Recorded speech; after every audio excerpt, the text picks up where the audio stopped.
नमस्कार, मैं हूं अंजलि और आप देख रहे हैं राष्ट्रीय प्रसार। तो चलिए शुरुआत करते हैं आज की प्रमुख खबर से।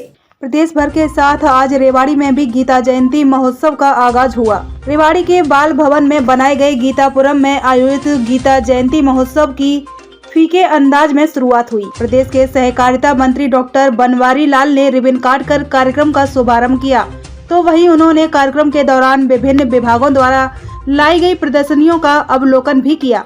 इस मौके पर पत्रकारों से बातचीत में सहकारिता मंत्री डॉक्टर बनवारी लाल ने सभी क्षेत्र और प्रदेश वासियों को गीता जयंती महोत्सव की शुभकामनाएं देते हुए कहा कि गीता कोई मामूली किताब नहीं बल्कि पूरा एक ग्रंथ है। गीता में विभिन्न श्लोकों के माध्यम से भगवान श्री कृष्ण के द्वारा कर्म करने पर जोर दिया गया है। इसीलिए हमें भी गीता में बनाए गए कर्म को प्रधानता देते हुए जीवन में कार्य करने चाहिए। उन्होंने कहा कि गीता जयंती महोत्सव के जरिए विभिन्न प्रकार के सांस्कृतिक कार्यक्रमों का भी आयोजन किया गया है। यह कार्यक्रम प्रदेश की संस्कृति से रूबरू कराते हैं। गीता के श्लोकों को पाठ्यक्रम में शामिल करने वाले विपक्ष के बयान पर सहकारिता मंत्री ने कहा कि विपक्ष का काम ही छींटाकशी करना है। वहीं महंगाई को लेकर कांग्रेस की जयपुर रैली का भी सहकारिता मंत्री ने कटाक्ष किया और कहा कि विपक्ष का काम केवल विरोध करना है। महंगाई पर रैली करके कांग्रेस केवल ढोंग कर रही है, जबकि रैली वाले राज्य में ही महंगाई उच्चतम स्तर पर है। एमएसपी पर भी कांग्रेस शासित किसी भी राज्य में खरीद नहीं हो रही है। किसान आंदोलन खत्म करने पर उन्होंने किसानों को बधाई दी और कहा कि कांग्रेस पार्टी तो किसानों के मुद्दे को बरकरार रखना चाहती थी और चुनावों में भी इस मुद्दे को भुनाना चाहती थी, लेकिन समय से पहले ही किसान संगठनों ने ये आंदोलन खत्म करके उनकी मंशा पर ही पानी फेर दिया। कार्यक्रम मनाया जा रहा है, क्या कहेंगे? आज मैं अंतर्राष्ट्रीय गीता महोत्सव की पूरे प्रदेश को और पूरे देश के लोगों को बधाई देता हूँ कि जो गीता महोत्सव पूरे हरियाणा में और पूरे देश में मनाया जा रहा है। और ये सबसे बड़ी खुशी की बात है कि जो गीता का जो संदेश का जो शुरुआत हुई हमारे हरियाणा के कुरुक्षेत्र से, जो महाभारत का युद्ध हुआ उसी से प्रेरणा लेते हुए महाभारत का शुरुआत हुई। और जो गीता है वो कोई किताब नहीं है, पूरा ग्रंथ है और इसको सारी दुनिया में पढ़ा जाता है। और गीता का जो सार है, जो हमारा कर्म प्रधान इंसान कर्म प्रधान है, और गीता में जो संदेश दिया था अर्जुन ने कि कर्म किए जा फल की चिंता मत कर रहे इंसान, तो हम सब लोगों को अपने कर्म पर ध्यान देना चाहिए। और अगर अच्छे कर्म करेंगे तो उसका रिजल्ट भी अच्छा आएगा, और अगर कोई बुरा काम करेगा तो उसके रिजल्ट भी बुरे आएंगे। तो हमारा जो सारा जीवन है वो कर्म के आसपास ही घूमता है। तो मैं यही कहूँगा कि जो गीता में जो संदेश दिया है उसकी पालना करते हुए हमें अच्छे कर्म करने चाहिए और हमें आगे उन्नत करना चाहिए। काफ़ी सारी प्रदर्शनियाँ भी यहाँ पर लगाई गई है, स्टॉलें भी लगाई गई है, क्या कहें? देखो, ये हमारा जो सांस्कृतिक प्रोग्राम होते हैं, ये इनके ज़रिए हमारी जो प्रदेश की जो संस्कृति है उसको लोगों को बताने के लिए ये प्रोग्राम किए जाते हैं।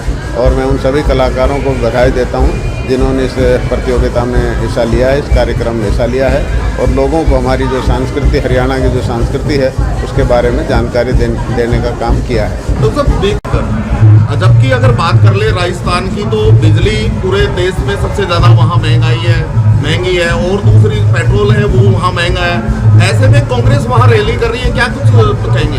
देखो, विपक्ष का काम है मतलब विरोध करना, लेकिन ये आप वाली बात ठीक है कि राजस्थान अपने जहाँ कांग्रेस की सरकारें हैं वहाँ देखते नहीं कि वो उनके भाव पेट्रोल डीजल के हमारे और स्टेटों से जहाँ भारतीय जनता पार्टी की सरकार उससे ज़्यादा है। और अभी पिछले दिनों देखा होगा हमारा जो हम एमएसपी से फसलें खरीदते हैं हरियाणा में, और राजस्थान के अंदर बाजरा 1100-1200 रुपये खरीदते हैं और हम 2250 रुपये खरीदते हैं।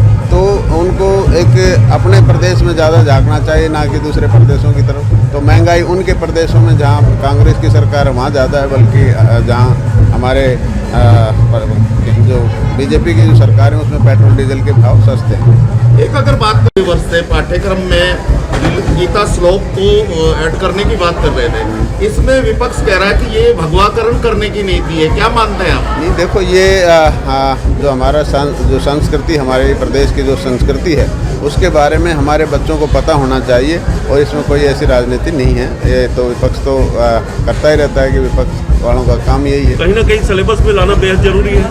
नहीं, देखो, ये हमारा, मैंने अभी कहा कि जो हमारी संस्कृति है उसके बारे में हमारा जो आने वाली जो जनरेशन, हमारे जो बच्चे हैं उनको उसके बारे में ज्ञान होना चाहिए।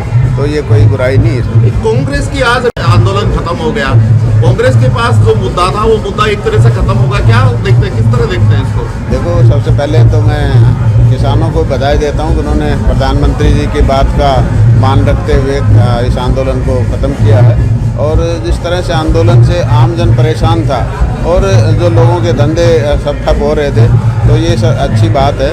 और जहाँ तक कांग्रेस की बात है या विपक्ष पार्टियों की बात है, वो इस मुद्दे को बरकरार रखना चाहते थे ताकि चुनावों का उनको फ़ायदा मिल सके, लेकिन उनकी मंशा पर पानी फिर गया। ये बड़ी अच्छी बात है, किसानों ने अपना आंदोलन खत्म किया। खबरों में अब तक ले बस इतना ही। मिलते हैं फिर ऐसे ही किसी बड़ी खबर के साथ। तब तक के लिए नमस्कार और देखते रहिए राष्ट्रीय प्रसार।